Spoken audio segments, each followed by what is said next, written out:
Hi, welcome back to my channel. My name is Kat, and today I am doing a haul for you guys. So, two of them I bought myself at an op shop when we were on Christmas vacation, and the rest are library ones that I recently picked up, and already two that I have read. So, to make this a little interesting, I have ranked them from the least reviews on Goodreads to the most, to give some airtime to books that aren't as well loved. But none of these books are over 9,000 reviews on Goodreads, which, to put that in perspective, means that these aren't even that well known. So without further ado, let's get into it. All right, so first up we have The Sea Women by Chloe Timms. I heard about this from Jen Campbell. I will leave her channel linked down below. This is a reproductive dystopia where there's an island known as Eden's Isle where when you're married, you must conceive a child within a year or be marked as cursed and cast into the sea as a sacrifice in an act called the untethering. So we're following Esther, who obviously is living on this island, and I am very intrigued to see what will happen. I love reproductive dystopias. I love dystopias in general, and I love anything with like island, seaside, mermaid settings. So I really hope that the women who are thrown overboard turn into like sirens or mermaids. That would be amazing, but I don't know. We shall see.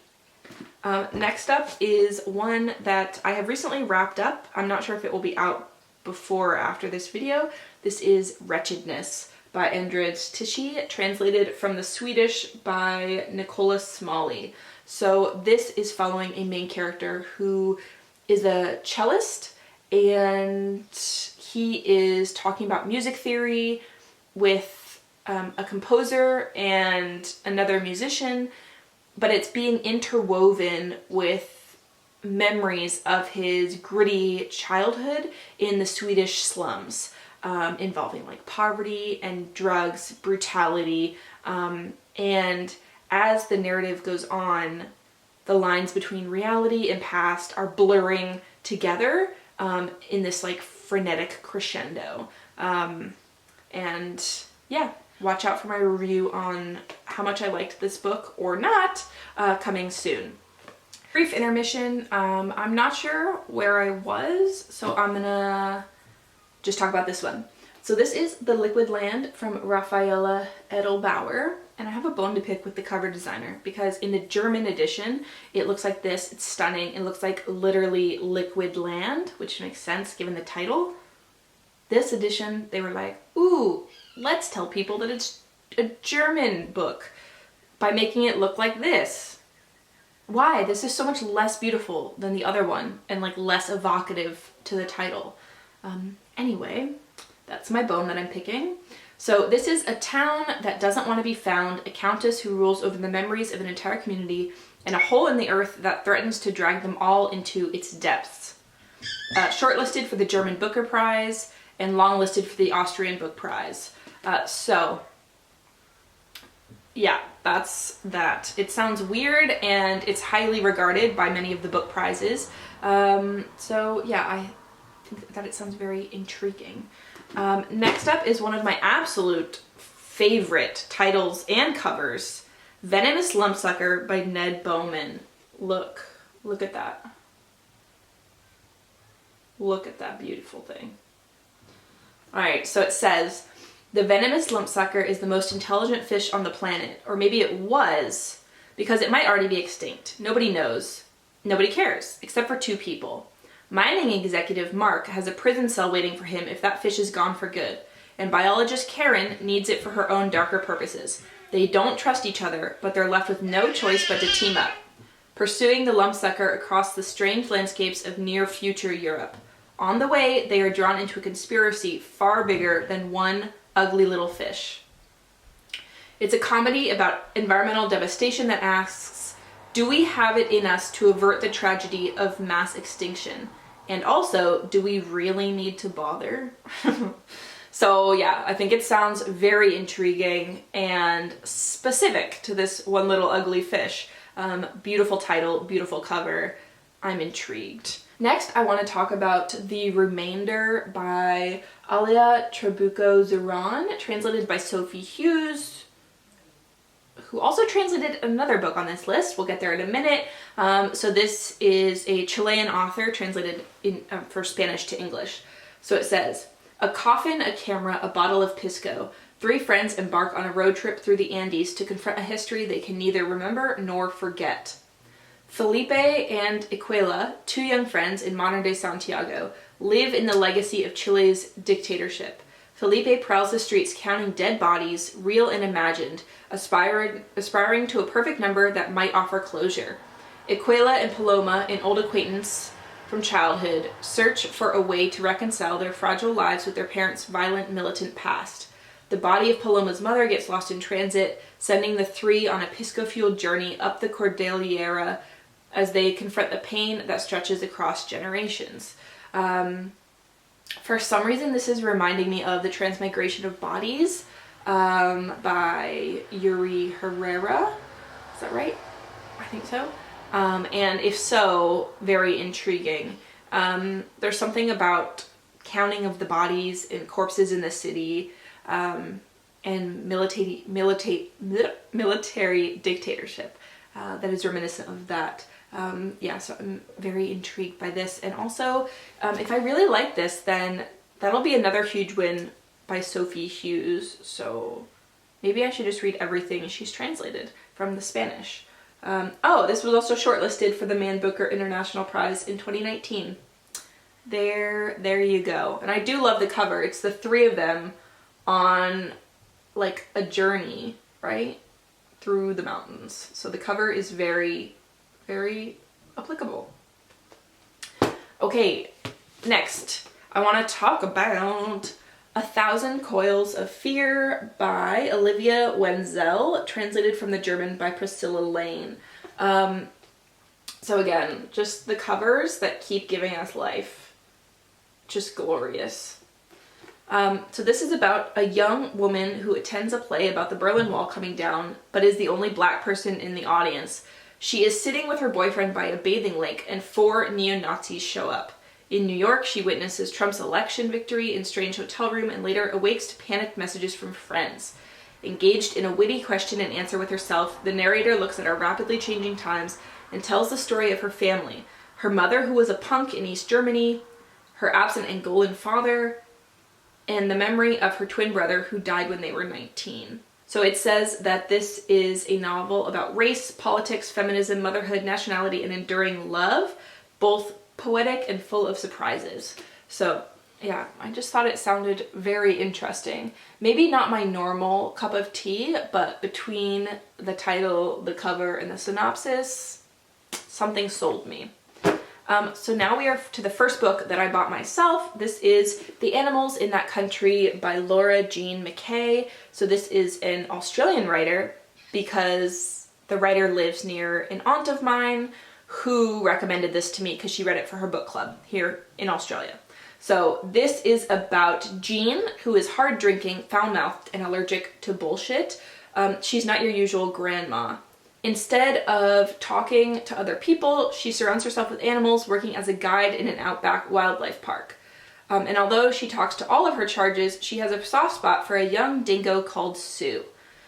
As disturbing news arrives of a pandemic sweeping the country, Jean realizes this is no ordinary flu. Its chief symptom is that victims begin to understand the language of animals, first mammals, then birds and insects too. As the flu progresses, the unstoppable voices become overwhelming, and many people begin to lose their minds, including Jean's infected son, Lee. When he takes off with her daughter, heading south, she feels the pull to follow her kin. Setting off on their trail, with Sue the dingo riding shotgun, they find themselves in a stark, strange world in which the animal apocalypse has only further isolated people from other species. Yeah, bizarro. Bizarre. It's reminding me of Hollow Kingdom, and if that is true, then that would be great, because I find that very fascinating. I really hope we get the animal point of view in this, because I always like that. I think it's just an interesting aspect to any story. Also, I love the hollow on this. Stunning. Okay, so now we are to the 3 most well-known, I guess, books. This one I've heard a lot about. It was in a lot of people's Best of 2022 wrap-up. This is Woman Eating by Claire Coda. So this is about a modern day female vampire who is obsessed with watching people eat and the notion of eating human food, which she can't do. So it's how she sources blood for herself, but also always being ravenously hungry. From what I've heard people review, particularly Rachel from the Shades of Orange, this is a meditation also on eating disorders, which is not something that impacts me personally. I don't think it's a trigger, but I thought I would just mention that. Yeah, so I'm really looking forward to finding out if I like this fresh take on a vampire novel. I will say this is my less favorite cover. I like this cover more, but library borrowers could not be cover choosers. All right, but in a nice reversal, this cover from the library is one that I actually like better than the more popular one. So this is Paradise by Fernanda Melchor, translated by Sophie Hughes. Yeah, like I said, these are both Sophie Hughes. This is Mexico, this is Chile. Both Spanish translations. So this author wrote Hurricane Season, which I hated. It was one of my least favorite of the year, but I heard many people give this really high reviews, including people that I really like and have similar taste to. So I decided to give it a go. I recently read it, finished it last night. Yeah, and I'm glad that I read it. So this is a novel about two boys in the gated community Paradise, and we are in Polo's point of view, and he is the gardener, the dog's body of the community. So he cleans the pool, takes out the trash, does the yard and the lawns, the flowers, that kind of stuff. And he also has a penchant for alcohol. So he always slips away to go drink down by the docks of this river. And when he's down there one day, he strikes up conversation, more like he's listening to the conversation of someone else ranting. And that boy's name is Franco, but the main character calls him Fat Boy because this boy is quite large and he doesn't have any friends. He has really a lot of like incel energy. So basically he stays inside, he watches a lot of porn, and he is number one obsessed with his neighbor who is a mother and wife. And he is ranting to Polo about how he wants to do all these filthy things to her. And as their days spent together kind of devolve in this mix of boredom and want for power, it just goes to very interesting places. And then the last one is the other one that I picked up in Port Fairy. This is The Storyteller by Antonia Michaelis. This is a German translation. So this is, I believe, a dark YA romance. Maybe it's new adult. Anna is fascinated by Abel, the moody school drug dealer with the military haircut and deep blue eyes. One day she discovers a secret. Abel is caring for his 6-year-old sister Micah alone. Despite warnings, Anna is drawn to Abel and Micah and falls under the spell of the fairy tale he tells his sister about a little orphan queen who is pursued by hunters for the treasure she carries, her diamond heart. It's a story with parallels to reality. Social services and Micah's abusive father could take her from Abel if they discovered the truth about their situation. But when people Abel has woven into his story turn up dead, it's Anna whose heart is in danger. Is she in love with a killer? This is giving everything I would have ever wanted in a YA romance when I was like in high school, maybe even university. But I will trust my subscribers' recommendations because I've recently read 2 books recommended by my subscribers, 3 books, and they have all been great and they're all at the best of my year so far. So like, you guys know what's up. So yeah, looking forward to that as well. So those were the 10 books that I picked up recently, and I'm really excited to get to all of them. Let me know which books you have bought recently, and I might add some of them to my TBR. Like I said, whenever you guys give me book recs, I always look them up on Goodreads, and if I like them, I add them to my subscriber recs folder. And I've read 3 so far this year from you guys that were absolute perfection. So please keep the recs coming, and I will chat to you in another video soon. Lots of love. Bye.